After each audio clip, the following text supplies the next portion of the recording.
Tribuners, bagaimana kabar Anda sore hari ini? Senang sekali saya Ilu dapat kembali menyapa Tribuners kali ini dalam program Tribun Business Forum yang akan membahas terkait tema yang hari ini juga sudah menjadi isu nasional begitu, terkait dengan beberapa keputusan dari Bapak Purbaya ataupun juga Menteri Keuangan kita. Kali ini dengan tema Purbaya dan dilema suku bunga antara pertumbuhan dan risiko. Ini memang kayaknya menjadi dilema seluruh pengusaha di seluruh penjuru negeri begitu. Nah, hari ini kita bersama dengan dua narasumber kita yang akan mengulik tuntas terkait masalah ini.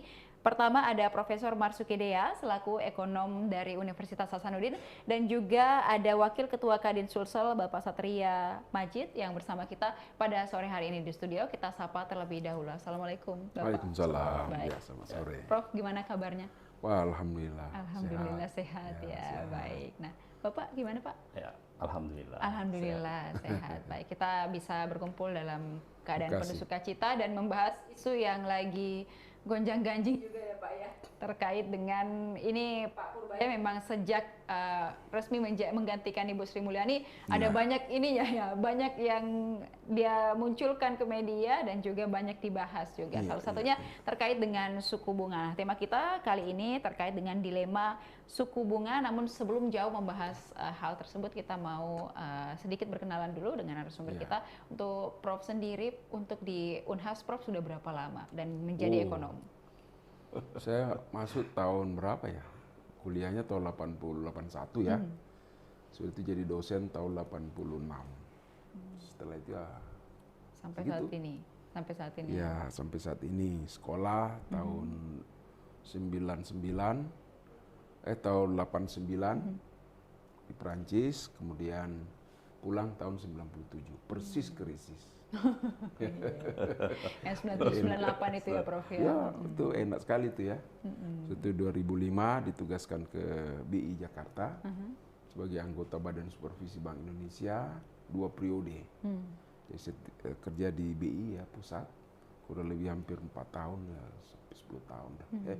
Hampir 10 tahun juga, pulang ke sini lagi. Disuruh pimpin sekolah Pak. Peralihan Unibos itu 45, saya langsung jadi BPH, ketua BPH sebagai perantara untuk menstabilkan hubungan itu kan, pemilik baru pemilik lama kan. Setelah itu jadi Unibos, saya kembali ke Unhas, diminta kembali untuk persiapan guru besar. Ya alhamdulillah tahun 2016 ya jadi guru besar lah. Iya, alhamdulillah. Berarti sudah berpuluh-puluh tahun lamanya begitu ya Prof, juga melewati berbagai kondisi ekonomi Indonesia pastinya. Wah, ya. luar biasa. Iya, baik. Nah, tadi pas waktu kembali ke Indonesia dapat krisis, kemudian juga itu mungkin menjadi satu pengalaman yang kalau hari ini kita bertanya terkait hal itu bisa dijelaskan ya Prof, karena sendiri mengalami begitu. Iya, iya. Sedikit, jadi memang itu waktu sebenarnya hampir bisa krisis seperti sekarang. Iya. Jadi kita waktu itu krisis perkreditan pada dasarnya ya.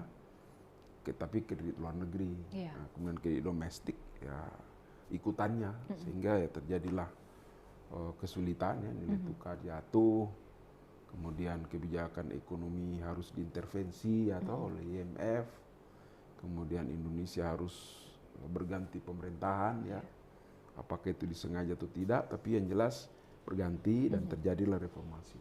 Reformasi inilah sebenarnya hasilnya sekarang. Tapi banyak pihak juga meragukan apakah inilah reformasi yang dicita-citakan dulu atau bukan, ya kan? Ya tentu saya melihat, mengamati, kemudian krisis kan akhirnya tahun 2008, 2012 dan sampai sekarang ini ya kurang lebih kayak ceritanya hampir sama. Kita selalu krisis di dalam pengelolaan utang. Utang luar negeri dan utang domestik, terutama di perkreditan. Karena memang negara kita ini baru negara utang, negara yang baru level negara yang belum dewasa. Iya, betul. Nah, jadi pelaku ekonominya itu semua spekulan, pemerintah spekulan, pengusaha spekulan, masyarakat umum spekulan, karena gantungan hidupnya hanya kredit.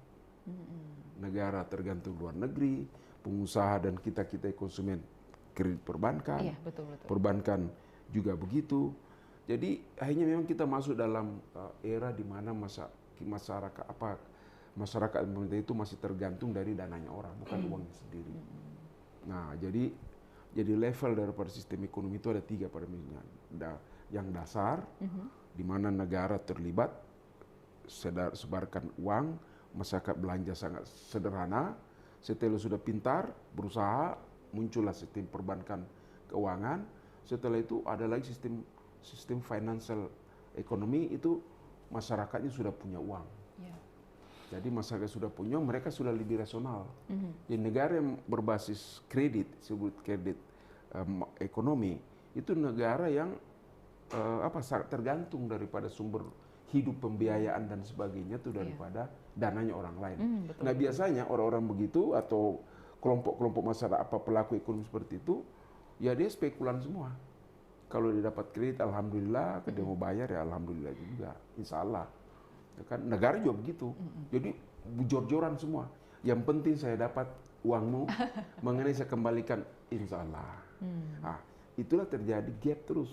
Nah, kalau ini terus terjadi, maka ya itu selalu terjadi ketidakstabilan antara pelaku ekonomi dengan kegiatan ekonomi.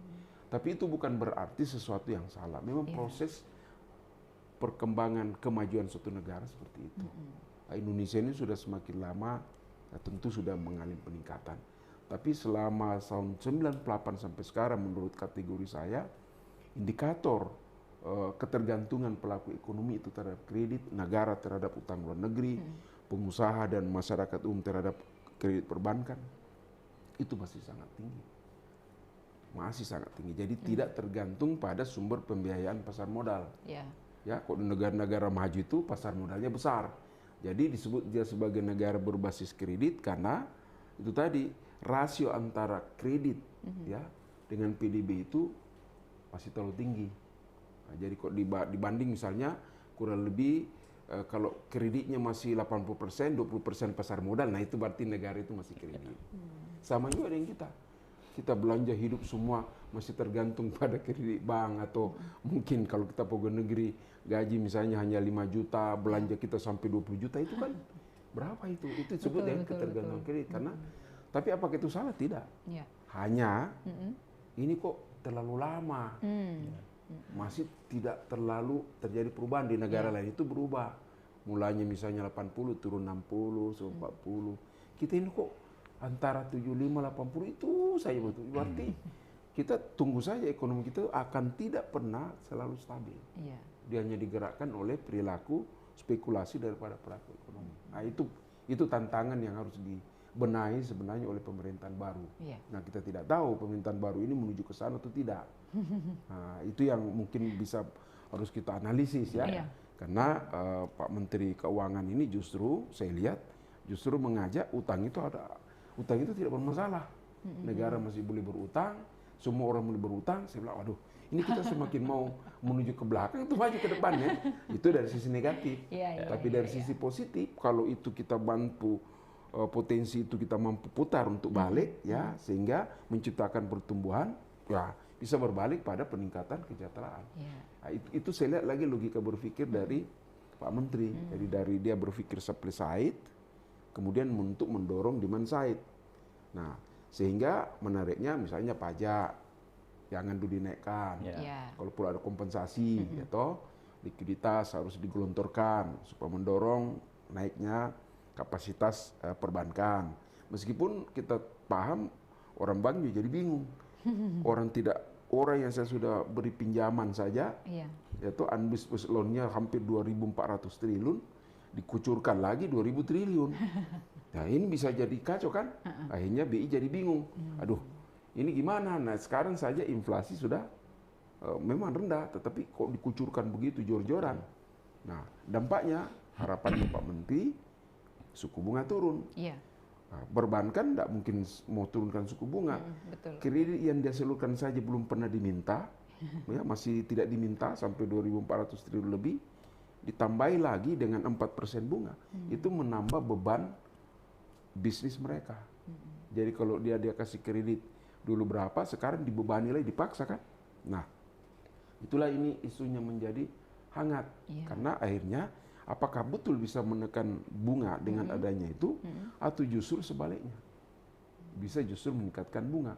Karena perbankan sudah terbebani dengan bunga deposito atau bunga rekening dari nasabahnya yang sekarang, taruhlah misalnya 4%, berapa persen, masuk lagi 4%, tanpa ada pengeluaran kredit, dia akan menanggung bunga 8%, 9%.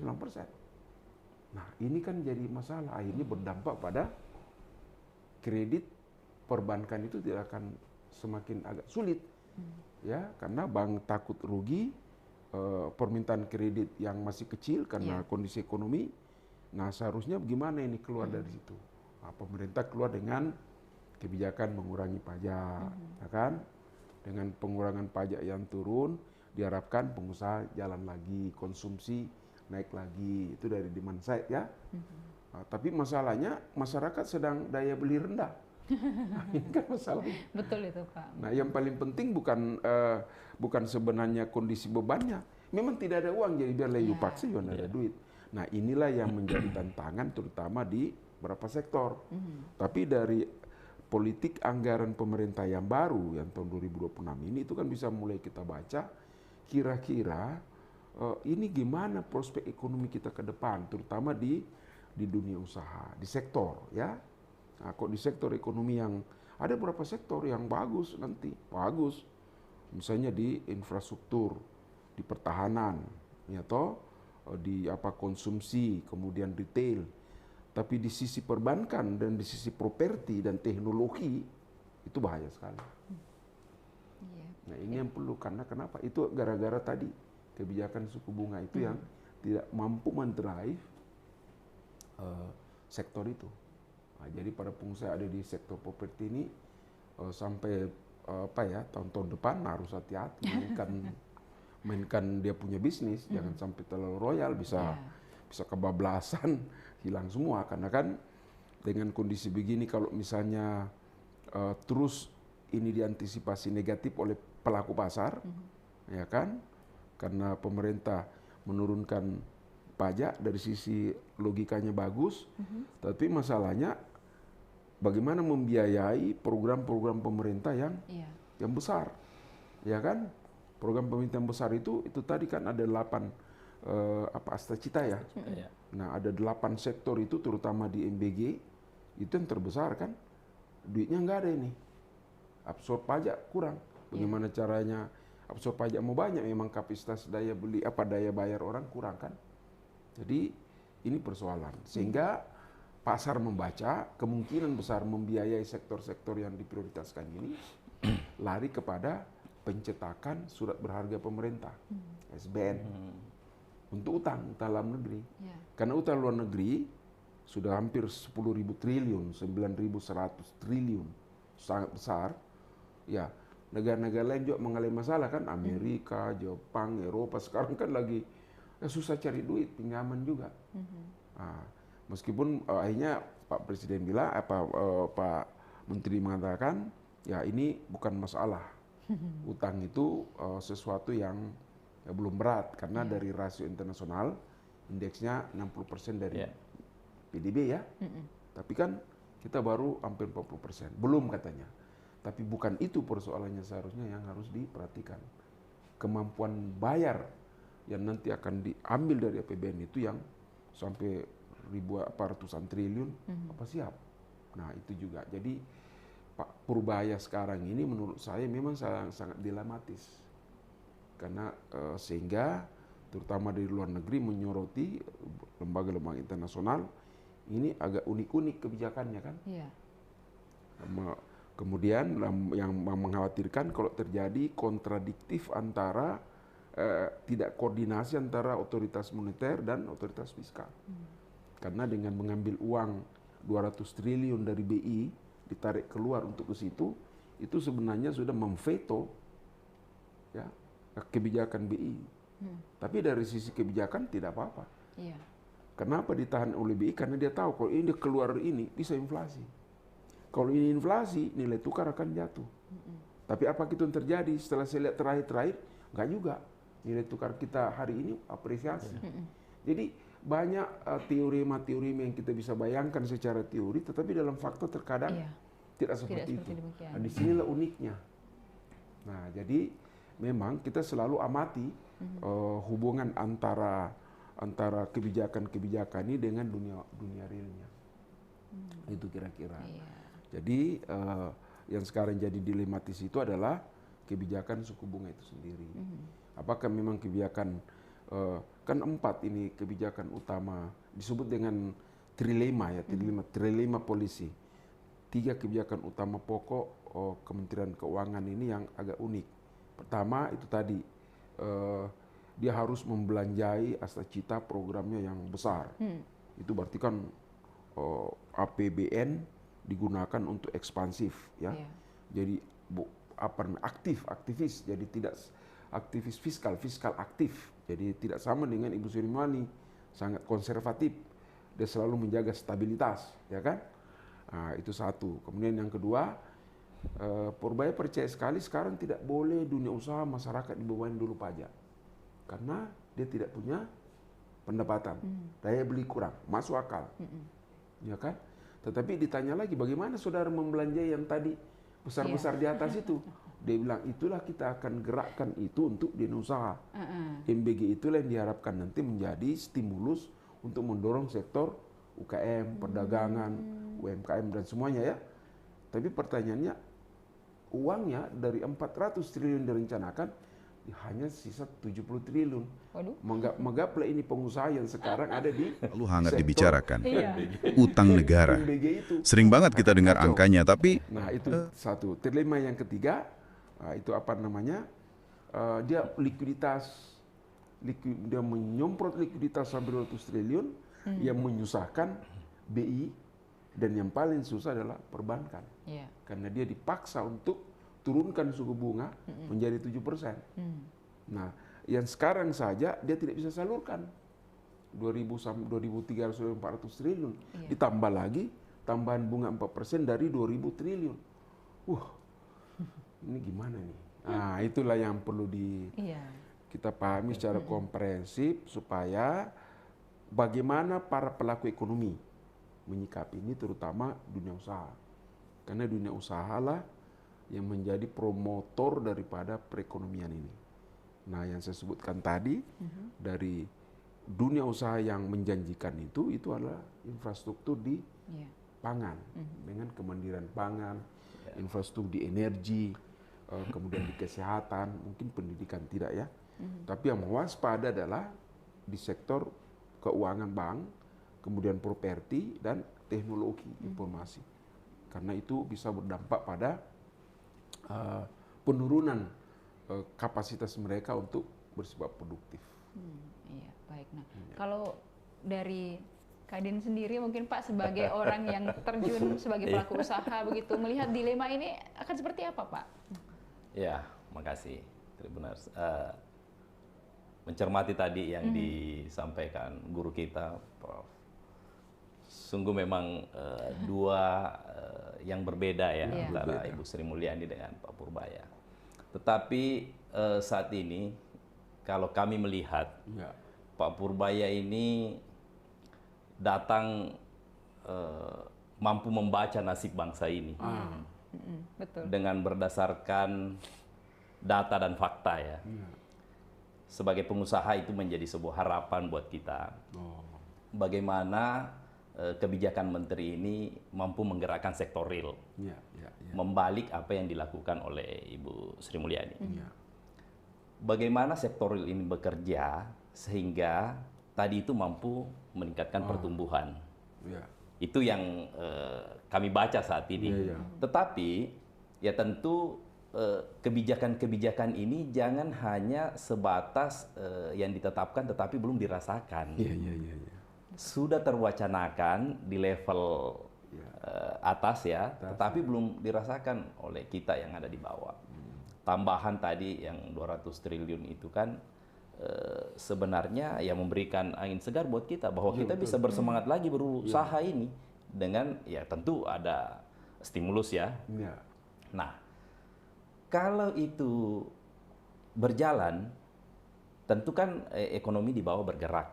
Nah, tadi pemerintahan Prabowo memang kita lihat yang diutamakan adalah pangan, kemandirian pangan. Jadi triwulan pertama itu lebih ke pangan. bagaimana membenahi pangan, bagaimana ketersediaan pangan kita tercukupi. Dan mengarah kepada swasembada gitu Prof ya. Nah, setelah itu baru melangkah ke infrastruktur. Infrastruktur dan MBG yang terus berjalan. Nah, kita ini kalau itu semua berjalan memang mata rantainya luar biasa. Bayangkan kalau kami di infrastruktur, Prof, 1 triliun anggaran itu mampu menggerakkan 15.000 tenaga kerja, lapangan kerja. Dan itu efeknya bisa sampai 3 triliun. Jadi satu menjadi 3 karena dia berputar kan. Multiplier ya. Harapan-harapan kita ini semakin banyak proyek yang berjalan, tentu ekonomi akan bergerak. Mata rantainya berjalan. Gitu. Nah, kebijakan yang menarik juga sudah disuplai dana ke perbankan. Nah, ini tentu kan bagaimana supaya bergairah masyarakat ini membayar bunga pinjamannya menjadi ringan. Bisa dibayangkan dalam kondisi sulit. Kondisi ibarat kita tanam padi ya, habis kekeringan ini baru diguyur air. Kalau takarannya tidak tepat kan bisa jadi pertumbuhannya juga tidak bagus. Nah, ekonomi kita kerjakan proyek misalnya dalam 1 tahun, kita hanya dibatasi mendapatkan keuntungan antara 10-15%. Dan kondisi-kondisi sekarang ini, kalau kita membayar bunga banknya dalam setahun itu 10-12%, pengusahanya bagian 3%. Bagaimana mau ekspansi usaha menjadi lebih besar lagi?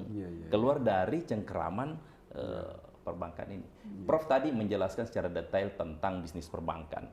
Bagaimana bank pemerintah ini menarik atau bank swasta menarik dana dari masyarakat dalam bentuk deposito, kemudian disalurkan lagi ke masyarakat dalam bentuk kredit.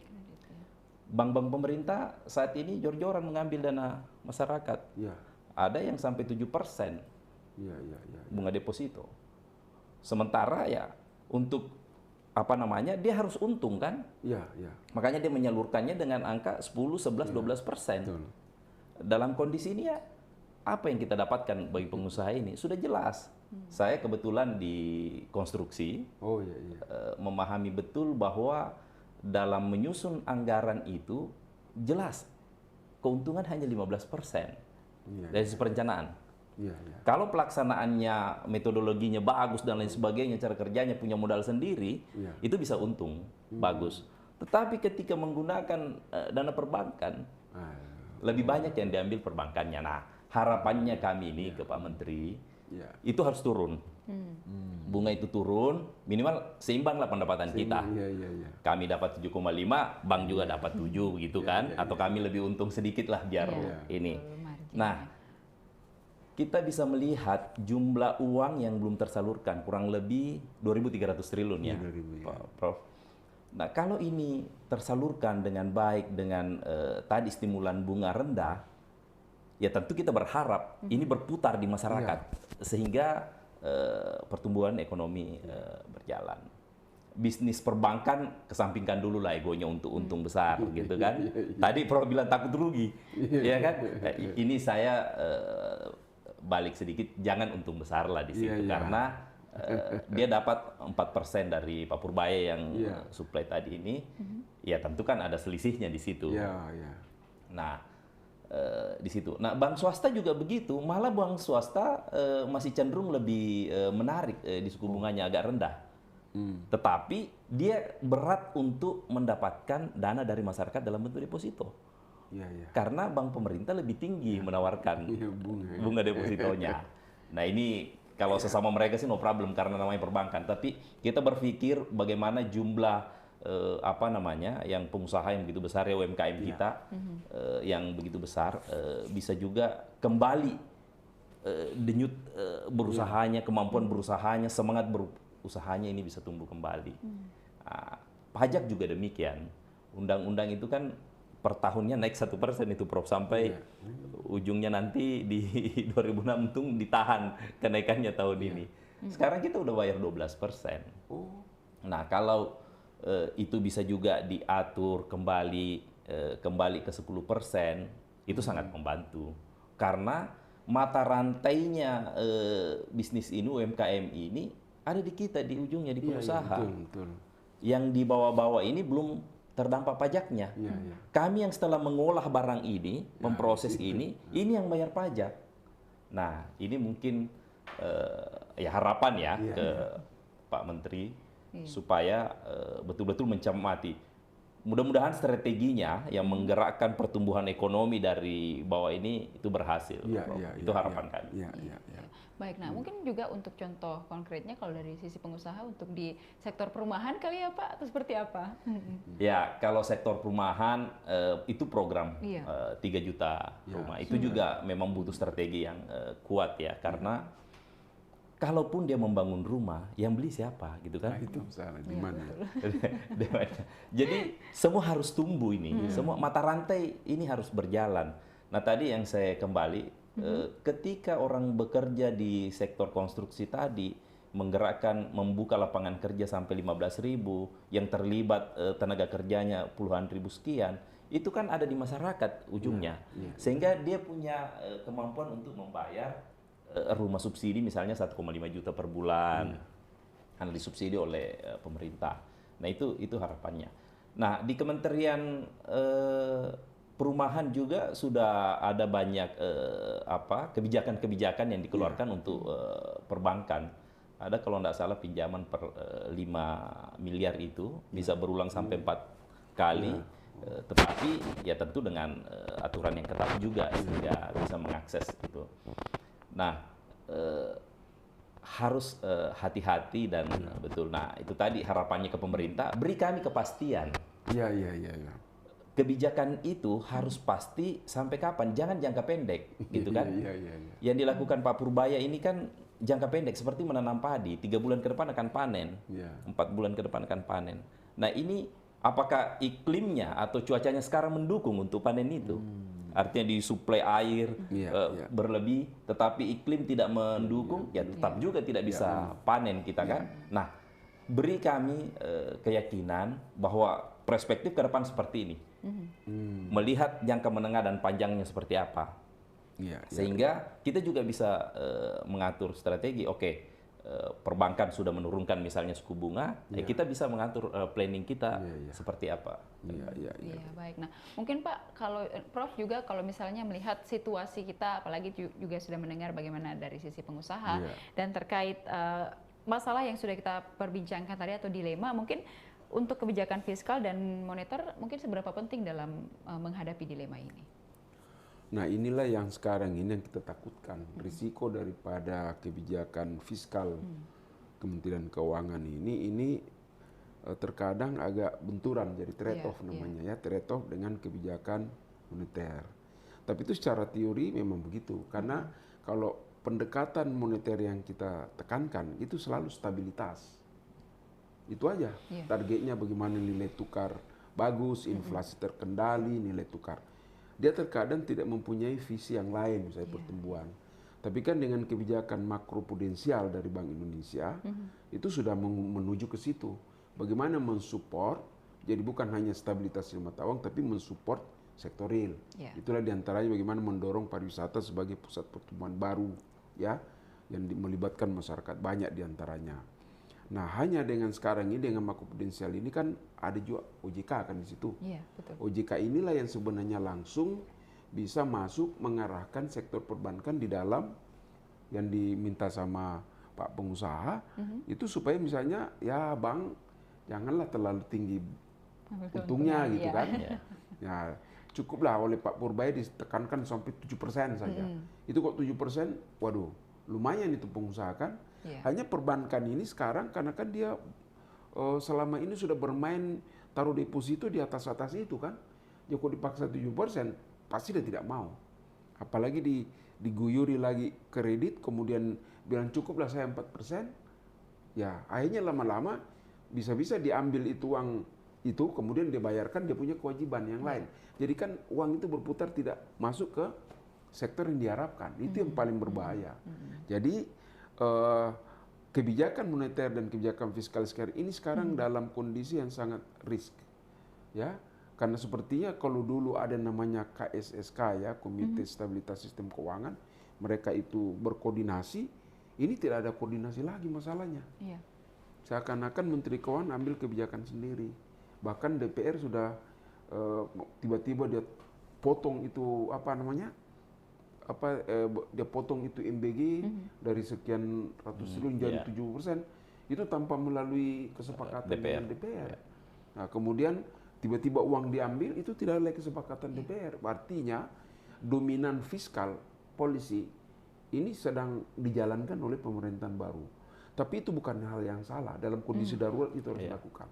Karena dia melihat bahwa sektor real tidak jalan. Kalau kita dengar penjelasan Pak Purbaya itu benar. Kenapa uang ditahan-tahan kan? Kemudian banyak pemerintah taruh duitnya di bank ya, lebih mengharapkan itu misalnya, sehingga ekonomi tidak jalan. Itu kan akhirnya sekarang bagusnya menurut saya apa yang dilakukan Pak Purbaya ini memberikan satu inspirasi bagi kita untuk membuka ini persoalan, bahwa persoalan yang kita hadapi ini begitu banyak. Sehingga Pak Purbaya sebagai menteri yang begitu caranya, itu secara tidak langsung bisa membongkar kasus-kasus yang ada selama ini. Hanya memang kekhawatiran kita, apakah kebijakan seperti ini, gaya seperti ini bisa tidak menciptakan destabilitas. Karena kalau itu yang terjadi, ini memang agak semakin repot. Karena bagi pengusaha itu seperti yang dikatakan beliau, kepastian.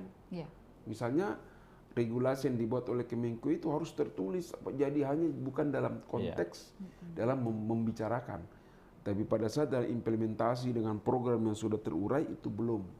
Jadi memang akhirnya pasar wait and see ini sebenarnya apakah hanya kebijakan yang diinginkan atau kebijakan yang sudah bisa diimplementasi bagi pengusaha dan mitra luar negeri, itu yang diperlukan sekarang. Ya, jadi memang kita harus juga membantu pemerintah untuk memberikan informasi seperti Bapak dari Kadin sebagai pengusaha tentu harus memberikan perspektifnya bahwa yang kami hadapi kalau ini begini, ya kan? Jadi beliau ini tidak bicara seakan-akan di luar konteks, dia bicara pada konteks yang membumi. Karena saya sebagai orang ekonomi pengamat itu, kalau saya mengukur, memang banyak trade off kebijakan yang dilakukan, kebijakan yang dilakukan trade off sifatnya, saling berlawanan, ya kan? Nah seperti misalnya itu tadi ya, bagaimana MBG dikucurkan, uang tidak ada, kemudian penerimaan pajak dikurangi, bagus untuk supaya jangan terbebani. Tapi bagaimana membiayai ini? Akhirnya dia lari ke cari utang untuk membiayai itu, kan kacau. Nah, jadi ini seharusnya oleh karena itu banyak kritik kasihan sama Pak Kemenkeu ini, karena dianggap dia tidak paham logik di dalam mekanisme yang sangat komprehensif. Bahkan ya kalau masuk di wilayah politik dia sudah bilang kok kenapa semua dicampuri. Tapi sebenarnya itu penting untuk ada orang yang membuka ini masalah, karena ini masalah memang real seperti itu. Jadi kalau saya lihat dia benar, saya sendiri kayak iya ya. Tapi kok kenapa bisa ada orang sebaran ini ya? Iya, itu tapi juga kan, Pak. Itu kan lumayan Pak, itu yang Bapak katakan, ini memberikan perspektif baru. Tetapi itu yang kita khawatirkan, dia bisa menciptakan destabilitas yang justru menciptakan ketidakpastian. Yang khawatir kita, sekarang misalnya lembaga internasional, merating risiko bisnis Indonesia naik. Nah, jadi repot kan? Saya tidak tahu kenapa mereka lakukan itu, karena memang kalau menurut Purbaya ya mereka itu memang hendaki kita seperti itu kan, karena mereka berkepentingan terhadap apa yang kita punyai untuk mereka. Jadi itu kesengajaan kalau dalam konteks nasionalisme Pak Purbaya dan Pak Presiden kan. Jadi kita waduh, ini kalau betul-betul bisa realisasi bagus sekali nih. Tapi yang menghadapi kondisi pelaku ekonomi yang oligarki dan sebagainya, ini tidak gampang. Dengan politisi kita di DPR yang juga masih terbatas dalam konteks di dalam bagaimana sebenarnya dia berperan sebagai mewakili rakyat yang lalu ini timbul persoalan, itu kan akhirnya masyarakat jadi kurang trust ya. Nah itu juga. Nah pengusaha-pengusaha yang banyak ini, terutama yang nasionalisme tinggi, itu tampaknya tidak terlalu terperhatikan, ya kan? Sehingga misalnya di kredit, akses dalam perbankan, atau akses regulasi, kemudian pemihakan terhadap bagaimana sektor yang dia bidangi, itu kan masih kurang. Sehingga pelaku-pelaku usaha nasional itu atau daerah itu kan jadi bingung. Ini apa yang siapa yang dapat ini nanti manfaat daripada kebijakan-kebijakan ini. Itu yang diperlukan oleh pengusaha, kepastian. Apalagi kok misalnya sekarang ini kasihan kalau misalnya sudah diserang terus ya, boba itu. Ini bisa-bisa umurnya pendek, direshuffle, bagaimana lagi kebijakan, kacau lagi kan. Jadi saya bilang, aduh, ini kita dalam kondisi yang sangat memprihatinkan. Tetapi kita harus hati-hati. Jadi kalau menurut saya memang sebaiknya kita sebagai pelaku ekonomi terpaksa harus berhati-hati untuk mengantisipasi. Karena perspektif untuk kita sangat optimis. Kalau pemerintah kan optimis ini kan berapa persen, 4,7 kemudian akan 7%. Dalam logik kerangka teori berpikir Kemenkeu itu bisa. Kalau itu tadi tidak ada pajak, tapi ada stimulus ini menggerakkan sektor real. Kan ini sekarang yang ditarget oleh Pak Menteri ini adalah private driven, bukan di government driven. Nah, private driven itu adalah pengusaha ini yang bisa bergerak. Tapi kalau pengusaha dalam kondisi itu tadi, dari kepastian, bunga juga masih seperti itu, ya kan hanya diharapkan turun, kemudian lebih banyak pada moral suasion, ya diharaplah bank-bank itu supaya kasih turun bunganya, tidak akan pernah jadi. Karena mereka itu sudah, perencanaan mereka di dalam bisnis mereka, itu sudah ada. Bunga setiap tahun, ini tiba-tiba mau disuruh turun, udah mustahil. Nah, itu yang jadi masalah. Nah, sehingga harus ada kompensasi kebijakan dari perbankan kalau dia mau begitu, begini. Sebenarnya dari kebijakan makroprudensial ada. Tapi itu masih terlalu sektoral. Misalnya bank yang memberikan kredit kepada sektor hijau pangan bisa dia dibantu likuiditas, kemudian ada kemudahan, itu ada. Tapi kan itu sedikit sekali sektornya. Nah, yang harus dilihat adalah sektor pengusaha yang paling banyak menyerap tenaga kerja itu yang harus ditarget. Jadi perlu ada diversifikasi kebijakan yang dilakukan oleh pemerintah bekerja sama dengan Kemenkeu yang di backup oleh OJK. Yang saya sekarang ini heran, tidak tersebut-sebut OJK. Padahal ini yang saya mulai dari tadi, Pak ya. Yang saya mulai dari tadi, kita ini adalah ekonomi kredit, ekonomi yang basis usaha, ekonominya itu adalah kredit. Kenapa bukan ini yang diselesaikan? Tidak usah panjang lebar, ini dulu lah diselesaikan. Persoalan kreditan ini. Ya, kalau misalnya kita pakai contoh Cina, pemihakan bank-bank pemerintah Cina itu, waduh, total. Beda sama sekali kita. Justru bank swasta lebih itu kan. Tapi untung juga kita dengar bagaimana Kemenkeu dan Presiden membongkar-bongkar itu kan. Ternyata BUMN itu memang terlalu banyak dipereteli oleh kepentingan-kepentingan politik sehingga harga daripada pelayanan itu mahal. Jadi ada enaknya ini, hanya kita jadi panas-panas dingin deh bikin. Ya itulah yang namanya dilema ya Pak ya. Memang, karena kita lihat untuk gebrakan dari Pak Purbaya sendiri juga kita sebelumnya tidak berpikir sampai sejauh itu gitu. Tak membayangkan.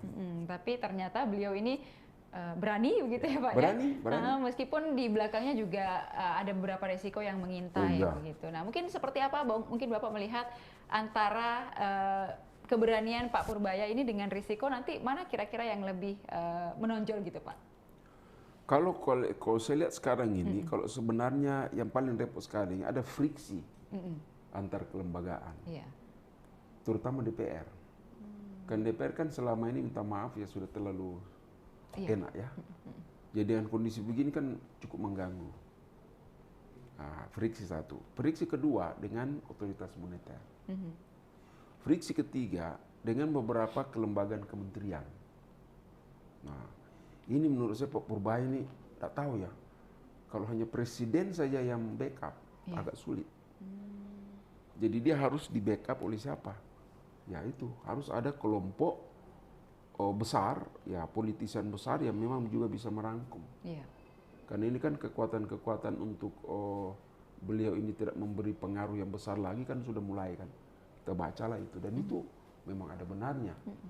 Karena memang Pak Purbaya ini apalagi ya saya tidak tahu bahasa komunikasinya itu sebagai pemerintah apakah benar atau tidak. Tapi kalau menurut saya agak vulgar memang ya. istilahnya koboi begitu ya. Dan repotnya dia bangga dengan itu. Jadi ini juga saya jadi masalah. Aduh, ini namanya nah boy Susana toh. Jadi kita harus juga sebenarnya menyadarkan beliau ini ya. Membantu dia, harus ada orang dekat, terutama mungkin Pak Presiden, untuk memberikan sedikit. Kan bisa gitu dilakukan di belakang sesuai dengan cara-cara tertentu ya. Karena kok dia lawan BI melawan, coba bayangkan. Nah. Sekarang ini dia gelontorkan, berarti uang ditarik dari dia. Kan? Dia bilang kasih turun. Pada saat kasih turun terjadi likuiditas banyak, seperti kita bilang kredit kan banyak. Kredit banyak, inflasi naik pasti. Betul. Kalau inflasi naik, nilai tukar pasti anjlok. Apa yang dilakukan BI? Dia bilang, kalau begitu saya kembali ke kita saya, jaga stabilitas harga. Dia kasih naik, dia punya bunga acuan. Iya kan? Ya sekarang 3,5%, 4% lebih. Ya tahu dengan itu pasti dia kasih naik. Apa coba bayangkan? Kok ini dia kasih naik, perbankan dia kasih naik lagi. Jadi apa yang dikendaki oleh Pak Purbaya dia turunkan justru ilusi. Itu yang saya takutkan, Pak. Jadi sebut dalam teori liquidity illusion. Dan ini memang pernah dilakukan di beberapa oleh Kementerian Keuangan di beberapa negara di Amerika Latin, yang memang model seperti ini juga. Tapi itu risikonya bahaya sekali. Saya takut sebenarnya, terus terang ya. Aduh sayangnya, lebih baik ini orang. Kalau bicara dalam begini oke lah, tapi kok di luar begitu, aduh ya. Wah, lawan terlalu berat ya, karena orang sudah punya. Mungkin sepertinya butuh seseorang ataupun juga siapa begitu yang bisa agak ngerem gitu ya Pak ya, Pak Purbaya ini. Ingatkan, nggak usah lah rem, ingatkan Pak. Sabar-sabar sedikit, ya kan? Pak Presiden lah begitu. Tapi Presiden saya pikir, saya minta maaf saya melihat subjektif ya. Presiden saya lihat dengan gayanya itu sudah memberikan ruang itu. Dia diam, tidak terlalu kan. Apakah dia suruh? Saya pikir tidak juga. Nah, tapi itu karena bagaimana ya? Mungkin gerget dia. Jadi saya paham dia gerget dengan kondisi yang terjadi itu. Dan ini harus dibereskan. Betul itu yang dibilang. Tapi ini kan kondisi yang uncertainty penuh kepastian ini. Betul. Terutama dari global, yang kita takut tuh kalau penilaian global terlalu masuk di situ. Karena mereka menganggap ini akan mengecokkan mereka punya rejim selama ini di dalam intervensi dalam kebijakan. Karena kita sangat inward looking ya. Inward looking polisi kita ini sangat nasionalisme. Bukan lagi outlook. Dan itu menurut saya mengkhawatirkan dalam kondisi seperti ini. Kita perlu ingatkan pada dasarnya. Nah, kalau dari sisi pengusaha, terutama juga kalian terkait tadi untuk fiskal dan moneter, mungkin Pak seperti apa sih? Ya, jadi menyambung tadi yang disampaikan Pak Prof. Pak Purbaya ini memang harus turun ke masyarakat, ke pengusaha. Kami di Sulsel sangat mengharapkan pertemuan misalnya regional timur adakanlah di Sulawesi Selatan. Kita ketemu, kita buka kondisi real ekonomi kita seperti apa, sehingga kebijakan dalam waktu singkat bisa lahir karena ketemu berbagai elemen di bawah. Nah, kalau memotret dari atas, mungkin masih ada sisi yang belum kena. Nah, makanya kami menghimbau bagaimana bisa turun, kita bagi menjadi 3 region ini, supaya ketemu kita. Betul. Ketemu kita seperti apa kondisi ini. Kalau dari kacamata ekonom seperti Prof melihat ada kekhawatiran, justru kami melihat sebagai sebuah peluang untuk bangkit. Di sini ada pembeda sedikit, karena tentu Prof ingin menyelamatkan keseimbangan antara penerimaan dan pengeluaran negara kan. Bagaimana pajak bisa mendatangkan penerimaan untuk membiayai infrastruktur dan sebagainya, dan sebagainya. Tetapi bagaimana juga kemampuan pengusaha di bawah ini mampu membayar itu dengan ekonomi yang bertumbuh. Pak Purbaya turun, kami yang akan mendampingi, membackup bagaimana Pak Purbaya dari sisi politik anggarannya bisa terbackup. Teman-teman yang duduk di DPR itu adalah wakil kami yang kita tempatkan di sana. Tentu ketika mereka turun ke konstituen, kami akan menyampaikan bahwa seperti inilah aspirasi kita di bawah. Nah, contoh misalnya, pemerintah menggerakkan sektor koperasi, ada 80.000 desa, akan membangun koperasi Merah Putih. Anggarannya 3 miliar per koperasi. 3 miliar itu modal kerja dan infrastruktur. Ada duit yang berputar di tiap desa. Ada berapa tenaga kerja yang membangun ini? Nah, ini yang kita harapkan bergerak. Demikian juga MBG. Berapa dapur yang bergerak? Ada 50 orang per dapur. Semua bekerja, mendapatkan penghasilan, mendapatkan upah dari kerjanya per bulannya. Ini akan bergerak. Tetapi mungkin saja masih ada kendala-kendala yang sifatnya teknis yang perlu duduk bersama untuk memecahkan. Contoh misalnya, kenapa sih sharingnya terlalu tinggi untuk ini dan lain sebagainya? Ya mari kita bicarakan itu. Seperti apa harapannya pengusaha, harapannya pemerintah, bagaimana mengatur sehingga titik temunya jelas. Makanya duduk bersama, ketemu. Makanya kami sangat mengapresiasi kalau Pak Purbaya diserang dari sisi kebijakannya yang koboi, ya untuk mengambil kebijakan dalam waktu singkat, ya harus dibutuhkan keberanian. Iya, betul. Pak Purbaya memiliki keberanian. Ya, itu. Nah, kekhawatirannya, apakah dia punya kemampuan atau backupan yang kuat untuk ini? Itu. Nah, Pak Purbaya mengatakan, ada Pak Presiden di belakang saya. Ya, kami juga rakyat, pengusaha, ada di belakang Pak Purbaya. Nah, kembali tadi, 80.000 koperasi, kemudian 3 juta rumah. Ini semua bergerak, semua bergerak. MBG, ini dari program Pak Prabowo yang paling besar ada di MBG. Iya, MBG Pak. MBG. 67 Nah, triliun. ini pola pergerakannya luar biasa. Ada yang mensuplai berasnya, daging, ayam, telur dan lain sebagainya. Nah, tentu dengan Pak Purbaya punya keberanian membuka kotak Pandora yang satu-satu ini.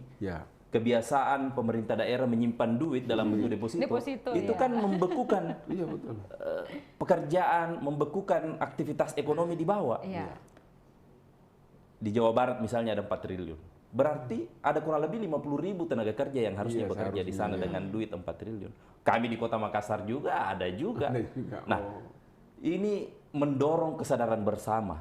Mungkin saja para gubernur, bupati, wali kota tidak memahami ini secara menyeluruh. Dia hanya lebih menyatakan aman duitnya ketika disimpan. Tetapi kalau ini semua terbuka, akhirnya semua sadar bahwa dengan membelanjakan uang ini dalam bentuk program, proyek dan lain sebagainya, ekonomi kita bergerak. Nah, untuk mendukung itu harus ada gerakan bersama juga, karena kita nawaitunya sama, Prof. Ingin ekonomi ini tumbuh lepas dari cengkraman ini kan. Saya belum terlalu jauh melihat kesalahan dalam politik anggarannya atau mengambil kebijakannya yang bertentangan dengan B yang ada istilah fraud dan lain sebagainya. Tetapi bagaimana mengawal keluar dari zona yang selama ini terbangun, kehati-hatian yang berlebihan, sehingga ada gerakan ekonomi yang cepat bisa melaju dan meningkatkan kita punya pertumbuhan. Memang penerimaan kita memang kita tidak bisa pungkiri dari pajak ya, Prof ya. Tetapi dengan Pak Purbaya membuka ruang-ruang yang mana belum pernah kita tahu sebagai masyarakat ternyata masih banyak ruang yang bisa kita masuki dan ada potensinya di situ.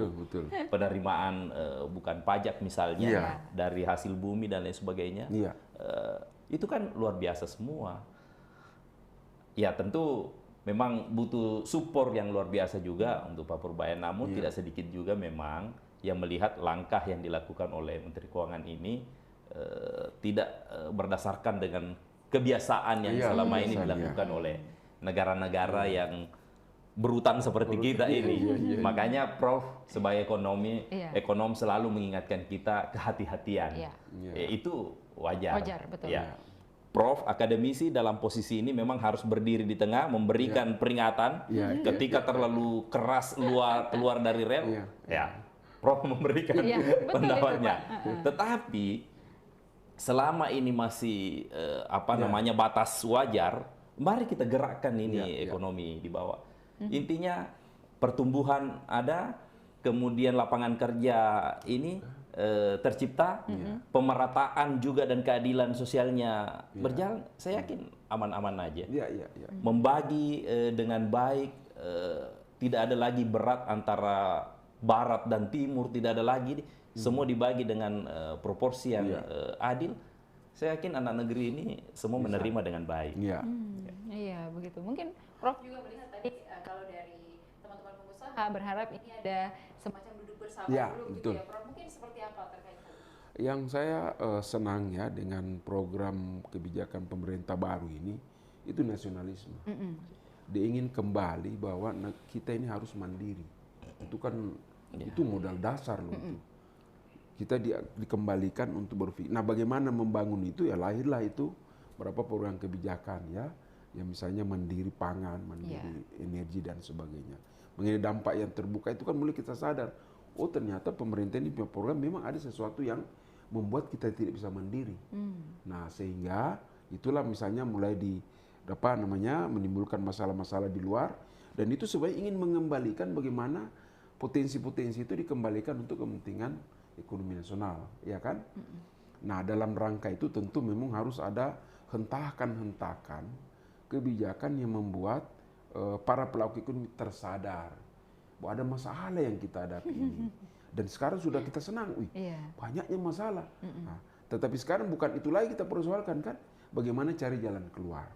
Nah, bagi pelaku ekonomi tertentu seperti pengusaha, dia kan pengusaha ini kan berpikir jangka pendek dalam pengertian kan memang pekerjaannya begitu. Dia harus diberikan satu kepastian. Nah, yang saya setuju sekali Pak, berharap sekali bahwa Kementerian Keuangan ini melakukan dialog ya terbuka dengan para pelaku.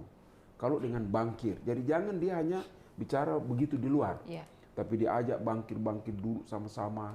Kemudian terutama pengusaha yang pelaku, pilah-pilahlah itu di mana sektor yang paling banyak menyerap tenaga. Apa kira-kira kebijakan yang akan ditarget di situ. Jadi bukan besaran kebijakannya sekarang yang penting, tapi detail daripada kebijakan yang kira-kira kapan bisa diimplementasi itu sangat penting. Jadi saya pikir himbauan dari Kadin untuk dialog bersama dengan para pengusaha itu Pak Menteri harus ikuti. Ya, tetapi di situ mengarahkan betul, bukan lagi waktunya untuk menjelaskan kalau saya mau beli itu. Kita tidak butuhkan itu. Kita butuhkan kepastian. Ya toh, kemudian yang berikutnya kalau saya memang itu tadi bahwa bersyukur ada orang yang seperti ini berani membuka kotak Pandora, kemudian sudah memberikan arah kalau begini kebijakan pemerintah nasional ingin membangun kemandirian ekonomi bangsa.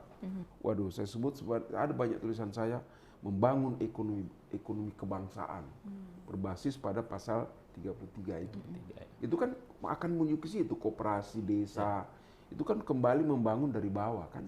Dengan pangan pasti itu juga. Dengan sektor seluruh kesehatan, pendidikan sudah terpenuhi semua. Ya kan? Sudah masuk di dalam asta cita itu. Nah, tetapi bagaimana ini bisa jalan bersama seiring? Nah, memerlukan memang koordinasi kebijakan. Ya, tidak boleh ada menimbulkan friksi kepada pengambil kebijakan lain. Karena kalau itu terjadi berbahaya sekali. Dan itu cepat harus disadari. Ya, kalau kita mau menunjukkan sikap bagaimana melawan DPR, percuma. Dialah yang susun. Melawan anggota otoritas moneter sulit. Apalagi terang-terangan kita mau melawan luar negeri, bahaya sekali itu.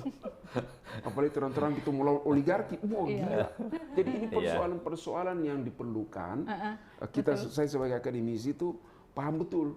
Karena seorang negarawan harus mampu menciptakan keyakinan, tetapi mampu menciptakan ketenangan. Dan itulah yang membuat kita melakukan aktivitas. Kalau semakin kacau, bisa berbahaya. Kalau saya itu aja saya lihat sekarang ini. Ya. Iya baik. Nah mungkin juga Pak terkait dengan bagaimana tadi sempat kita bahas melawan luar negeri begitu dan lain sebagainya itu kan nekat juga kalau kita berbicara terkait hal itu kalau memang nanti akan terjadi. Nah mungkin kalau di kondisi global sendiri Pak, kalau kita melihat dari The Fed sendiri, nah dan harga komoditas juga memengaruhi arah suku bunga. Bagaimana mungkin pengaruh eksternal terhadap kebijakan di negara kita? Memang eksternal sekarang kan agak berat ya. Ya di mana-mana seperti itu ya, kekacauan di Amerika secara politik juga repot, di Eropa juga begitu ya, di negara-negara Arab semua. Sehingga harga-harga barang komoditas itu kan juga mengalami masalah. Dan itu dampaknya juga bukan saja kepada kita, dampaknya kepada negara-negara mitra, sehingga kapasitas ekspor kita itu kan juga mengalami persoalan kan.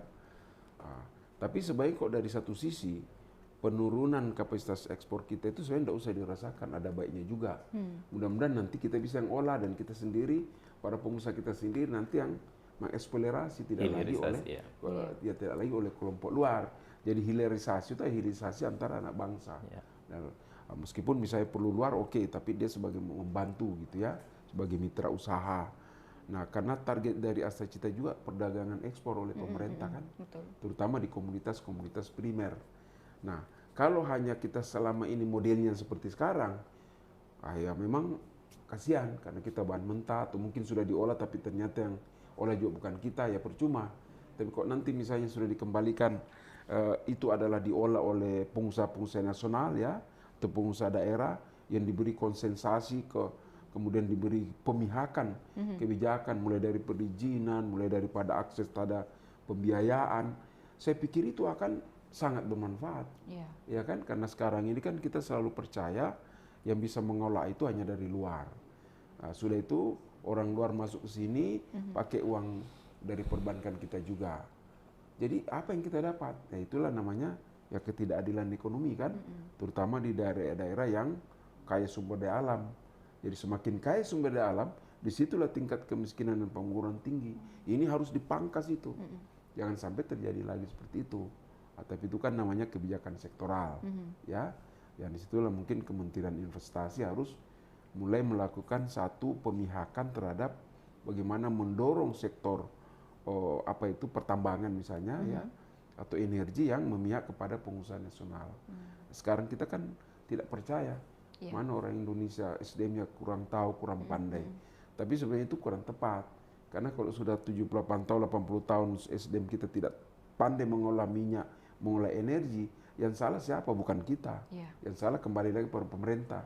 Berarti sistem pendidikan kita dari dulu tidak dirancang untuk melahirkan SDM yang bisa mengolah sumber daya sendiri. Jadi itu berbahaya sekali. Karena kenapa Malaysia kita lebih duluan merdeka, masa dia punya pabrik penggilingan minyak, ya kan, pabrik penyulingan minyak misalnya. Singapura yang di belakang mereka lebih bisa mengolah, kita kok seperti ini, ya kan. Misalnya mobil nasional, kita kan lebih duluan, orang cerdas bikin pesawat kita lebih duluan. Tapi kok lama-lama pesawat kita di pabrik di Afghanistan, di pabrik di mana, teknologi Indonesia. Ini kan berarti ada persoalan-persoalan. Dan saya lihat Pak Presiden sudah masuk ke dalam ranah berpikir seperti itu. Bagaimana kembali mengkoordinasi seluruh potensi kekuatan ini untuk dibawa ke dalam negeri. Nah, sehingga memang Pak Presiden memerlukan menteri-menteri yang punya kapasitas yang seperti Pak Purbaya itu. Ini kan kasihan, baru dia sendiri. Belum ada yang setara dengan dia, padahal persoalan bukan di situ kan. Sehingga jangan disesalkan, dia penasaran kan. Dia memang terkeuangan, tapi terpaksa ngurusi ke sana. Akhirnya kan dibilang mengurusi semua hal ya Pak ya. Ya terpaksa, tapi itu kan memberi sinyal bahwa Pak Purbaya ini sebenarnya sedang lagi ingin mengajak kita sadar bahwa ini seharusnya banyak partisipasi. Di sektor tambang harus ada menteri yang juga seperti itu. Di sektor energi harus seperti itu. Di sektor pertanian syukurlah sudah ada Pak Menteri kan. Itu kita alhamdulillah, beliau juga sungguh-sungguh. Itu kebetulan orang kita ikan, alhamdulillah kita kan. Tapi harus lebih gerget lagi misalnya kan. Misalnya di perdagangan. Ya, harus ada yang berani karena ini kan banyak penyelundupan. Kita dicatat di sana, kita di sini tidak catat ada ekspor, tapi di sana mencatat bahwa mereka mengimpor. Ini ada apa kan itu? Ini kan persoalan-persoalan yang kasihan Pak Presiden kalau hanya dia berdua aja. Iya, mungkin Pak Purbaya juga sebenarnya greget. Kalau dia yang gerak sendiri nih nanti jatuhnya mengurusi semua sektor begitu. Padahal mungkin melalui gerakannya itu mungkin dia mengajak menteri lain juga kah, atau dari pihak-pihak lain juga untuk sama-sama melihat ini seperti apa yang terjadi. Tapi dalam konteks kebijakan wajar. Karena semua potensi sektor itu ujung-ujungnya kan uangnya harus terkumpul sama dia. Betul. Jadi penerimaan. Iya, penerimaan. Itu dia gelisah, kenapa penerimaan kurang. Itu sebenarnya menyebabkan. Iya kan kira-kira. Ya, makanya kemarin juga sempat juga ada beberapa problem mungkin dengan KDR SDM lah dengan Provinsi DKI Jakarta kemarin terkait deposito juga ya Pak ya, dengan Pak Luhut juga kemarin kan sempat banyak apalah namanya agak silang pendapat dengan beberapa menteri dan juga pejabat-pejabat lainnya. Mungkin kalau dari sisi pengusaha sendiri melihat tadi juga kita Prof sudah menyoroti bagaimana kemudian harusnya kita ini yang berpuluh-puluh tahun sudah punya sumber dayanya, kenapa SDM manusianya begitu yang kurang. Mungkin dari segi pengusaha melihat itu seperti apa? 2 hari yang lalu teman-teman kita dari konstruksi baja menggelar demonstrasi di Bea Cukai, menolak impor baja dari Vietnam dan negara-negara lain, gitu kan? Artinya apa? Kemampuan tenaga kerja kita di Indonesia tidak kalah dengan luar. Kenapa konstruksinya yang diimpor, barang jadi dari sana diimpor dan diterima oleh negara kita? Makanya anak bangsa ini protes. Ini dihentikan dong. Jangan mereka, karena kalau itu masuk berarti tenaga kerja kita tidak bekerja. Karena baja kita ada, industri lokal kita ada, kenapa bukan itu yang kita kembangkan? Contoh, Pak Purbaya mulai masuk ke impor pakaian bekas. Industri tekstil kita besar. Sumber dayanya ada, bahan bakunya jelas. Kenapa bukan ini yang diberdayakan? Demikian baja. Nah, kemudian bagaimana hilirisasi tadi yang disampaikan Prof? Ada pabrik smelter yang semua engineer-nya anak bangsa yang ada di Luwu sana. Itu kan ada kepercayaan di situ bahwa kami bisa. Buktinya berproduksi. Kenapa tidak memberi ruang itu? Kenapa harus di semua sentra-sentra industri yang tadi nikel dan lain sebagainya itu dikelola anak bangsa gitu, sehingga pemerataan itu ada. Nah, kami juga mendorong hal yang sama, bagaimana tidak mengurangi lagi ekspor, tetapi kita mengolah, tingkatkan nilainya, baru kita jual keluar. Coklat kita diminati oleh beberapa negara dan akan kembali menjadi produk juga yang kita beli mahal. Betul, lebih mahal lagi ya. Iya kan? Pak, betul. Bayangkan kalau mente kita, coklat kita dan lain sebagainya. Kopi juga demikian. Nah, mari kita buka kesadaran ini lewat Pak Menteri Purbaya, akan berefek kepada menteri-menteri yang lain, membenahi secara internalnya masing-masing untuk melakukan hal yang sama. Kenapa kita malu mengakui Pak Purbaya? Kalau memang dia punya ide dan kemampuan untuk menggerakkan sektor-sektor ini. Bayangkan itu tadi, kalau baja yang dikerjakan sendiri, bengkel-bengkel las kita bisa tumbuh, dibiayai sehingga dia mampu seperti yang ada di Vietnam. Vietnam boleh dikatakan membanjiri mobil listrik di kita saat ini. Dengan berbagai macam iming-iming, misalnya memberikan stasiun charger selama 3 tahun gratis. Artinya apa? Anda beli mobil gratis berkendara selama 3 tahun. Betul. Kenapa kita tidak berpikir seperti itu? Betul. Pesawat aja duluan kita yang buat, ya kan? Nah, Pak Prabowo melihat potensi ini, makanya dia katakan 3 tahun ke depan kita juga bisa memproduksi mobil listrik, hal yang sama. Nah, ini sekali lagi saya sampaikan tadi bahwa ada kesadaran bersama bahwa mari kita cintai produk lokal kita. Kalau semua itu kita produksi, hilirisasi dan meningkatkan nilainya di sini, saya yakin ekonomi kita akan bertumbuh, stabil keuangan kita, penerimaan pajak kita akan baik dan mampu membiayai belanja APBN kita dan lain sebagainya.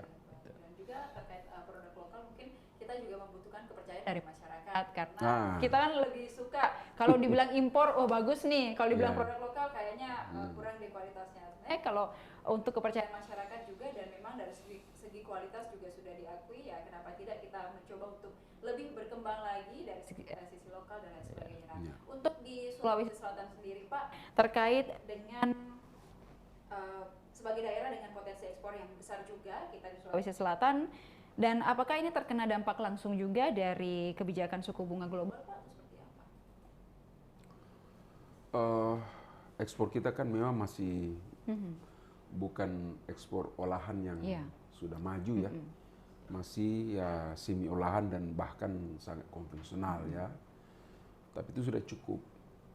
Yang banyak kita ekspor kan sebenarnya adalah produk-produk tambang. Jadi kalau kita lihat rasio ekspor di dalam neraca perdagangan Sulawesi Selatan itu kan nikel ya, nikel dan tambang kurang lebih hampir 60%. Yeah. Tapi kalau dipertanyakan pengembalian duit daripada hasil ekspor itu siapa yang dapat?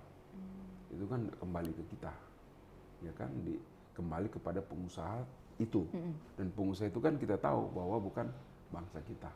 Meskipun yang kerja di situ bangsa kita, disitulah ironinya. Itulah saya biasa kritis bahwa ekspor yang besar kita terkadang tidak boleh tercatat sebagai bagian besar dari PDB. Karena percuma dicatat sebagai PDB pertumbuhan tinggi, tetapi sebenarnya nilai ekonomisnya itu realnya bukan kita yang dapat, tapi adalah bangsa lain, ya kan? Jadi kelemahan daripada sistem pencatatan PDB kita dan pertumbuhan kita di situ. Banyak yang kita ekspor, apa saja, tapi kita catat sebagai seakan-akan kita punya. Pas kita mulai pilahkan berapa sebenarnya yang didapat oleh bangsa Indonesia, itu hanya sekian persen.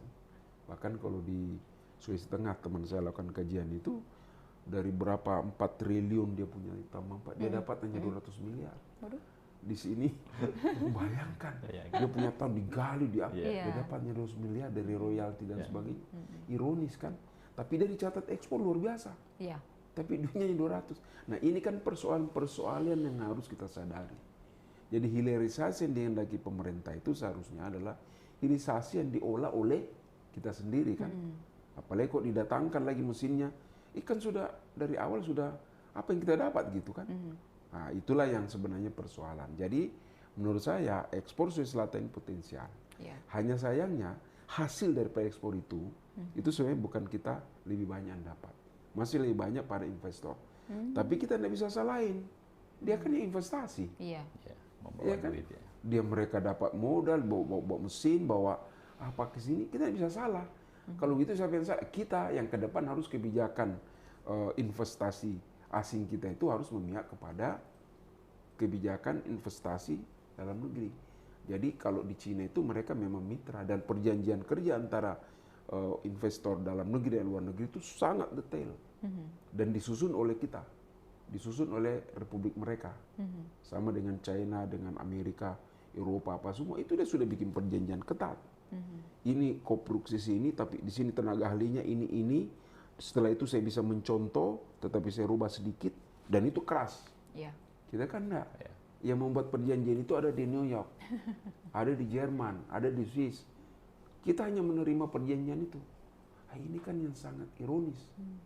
Bagaimana perjanjian olahan emas di Papua? Itu kan perjanjian New York, bukan perjanjian Indonesia.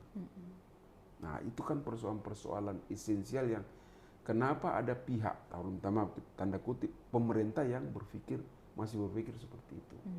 Nah, orang-orang seperti Pak Purbaya dan Pak Presiden ini kan seharusnya sudah dia rubah itu. Dan itu yang diinginkan. Jadi kita harapkan lahirlah nanti yang seperti Pak bilang, menteri-menteri yang berpikir nasionalisme juga. Ya, yang tidak lagi hanya memikirkan untuk kepentingan apanya gitu ya, kelompok atau apa. Nah, itu tidak gampang memang kalau tidak lahir dari kemauan itu. Nah, tapi sekarang menurut saya gampang karena presidennya sudah begitu. Iya kan? Yang susah itu kalau kita mau tapi tidak ada yang, itulah saya selalu Pak Purbaya kasih contoh, saya berani kan ada yang backup saya. Itu kan enak. Nasionalisme. Begitu, jadi sehingga yang lain juga seharusnya menganut seperti itu. Dan ada beberapa menteri sebenarnya sudah mulai terpancing, terpanggil untuk melakukan itu. Ya, mudah-mudahan Menteri Pertanian saya lihat sudah gayanya sudah begitu-begitu. Mudah-mudahan ya bisa betul-betul itu namanya mandiri pangan bisa terrealisasi.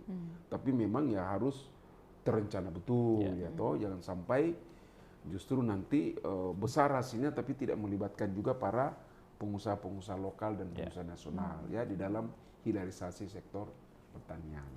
Baik. Baik, nah kalau dari Kadin sendiri di Sulawesi Selatan khususnya ya Pak ya, kalau tadi terkait juga dengan kebijakan suku bunga global, kita melihat mungkin dampaknya secara yang sudah dirasakan di Sulawesi Selatan sendiri seperti apa, apalagi kalau tadi sempat dibahas juga soal pertambangan di Sulawesi Selatan juga kan cukup besar begitu potensinya, seperti apa? Iya, memang ada agak anomali, Prof, saya melihatnya. Permintaan rumput laut di luar negeri itu berkurang. Ya, tetapi harga rumput laut lokal kita naik harganya. Nah, ini kita tidak tahu ada apa di balik ini. Tetapi itulah kondisinya. Nah, itu di sektor.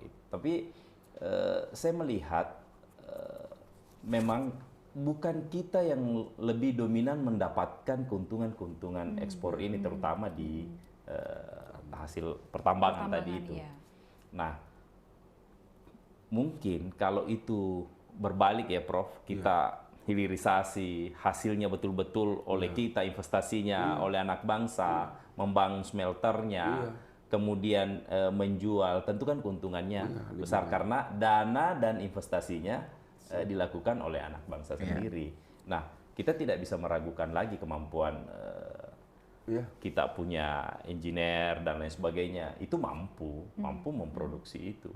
Dan banyak juga kita punya engineer malah dipakai di negara lain. Justru mereka bekerja di luar. Justru mereka bekerja di luar nyaman karena karyanya dihargai. Karyanya dihargai. Iya. Ada hasil karya dihargai, dinilai dengan sepadan. Ya, itu yang membuat mereka betah di luar. Nah, mari kita panggil mereka untuk kembali dengan satu nasionalisme, satu merah putih, bahwa kita bangun bersama bangsa ini. Kesadaran kolektif, kesadaran bersama, bukan hanya pemerintahnya, tetapi juga anak-anak bangsa yang berhasil di luar. Ada ahli IT kita, ternyata dari Indonesia. Bayangkan hal-hal seperti ini kalau semangatnya Pak Prabowo luar biasa ya, dia membangun berapa kali ke luar negeri ya.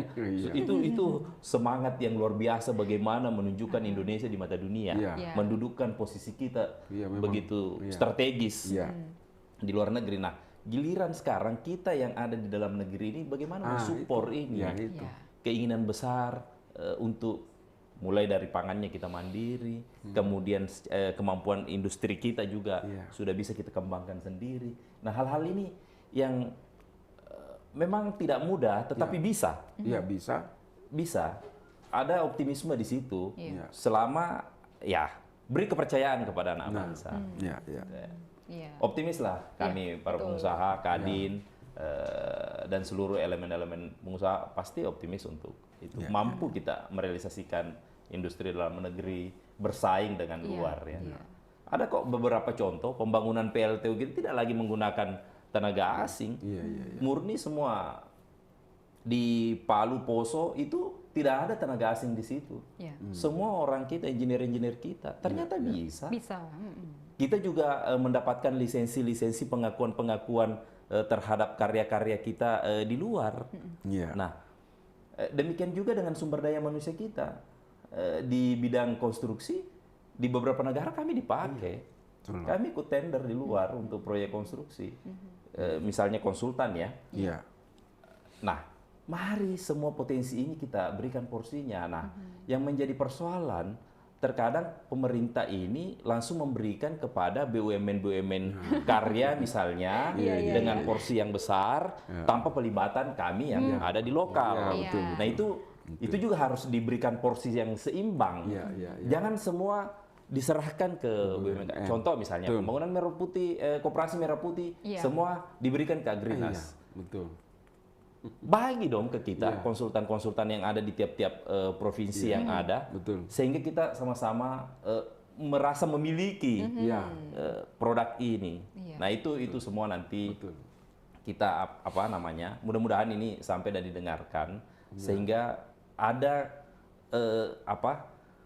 pemberdayaan orang-orang daerah ini dan merasa memiliki.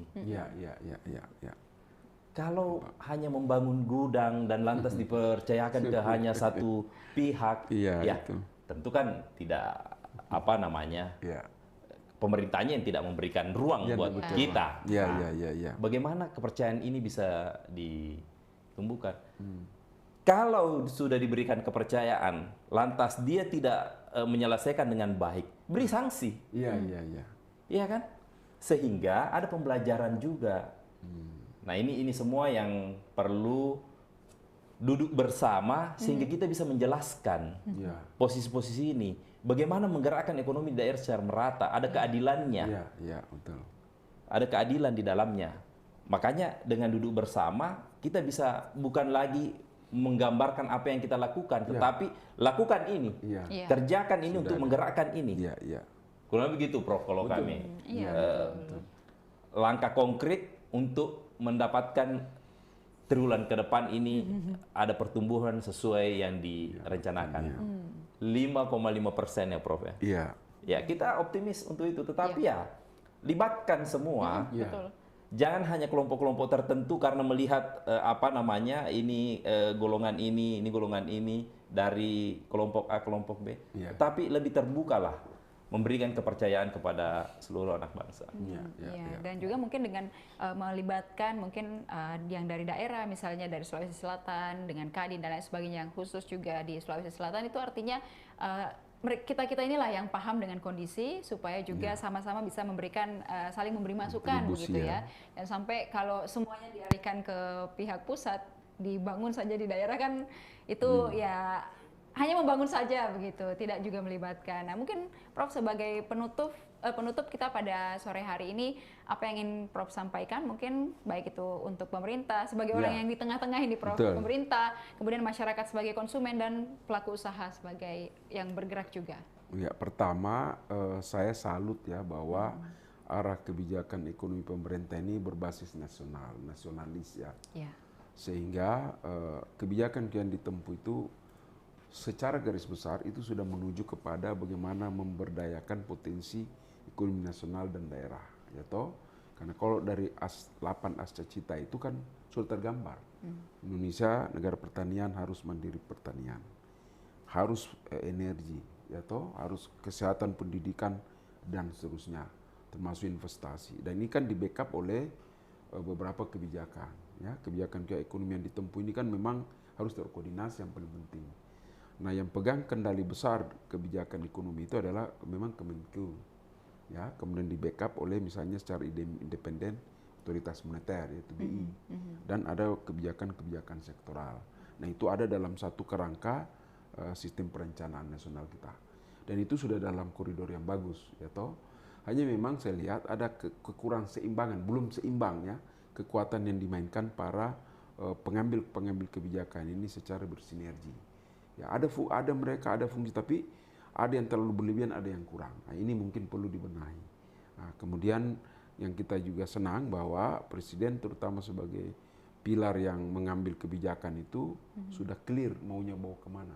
Sisa berarti para pelaku ekonomi ini harus berperan serta, ya kan? Terutama di pengusaha, karena pengusaha itu adalah motor ekonomi pembangun ekonomi yang utama. Kalau kami konsumen ini tentu hanya konsumen ya. Tetapi pengusaha juga tidak bisa apa-apa kalau ada yang beli barangnya kan. Betul. Nah begitu.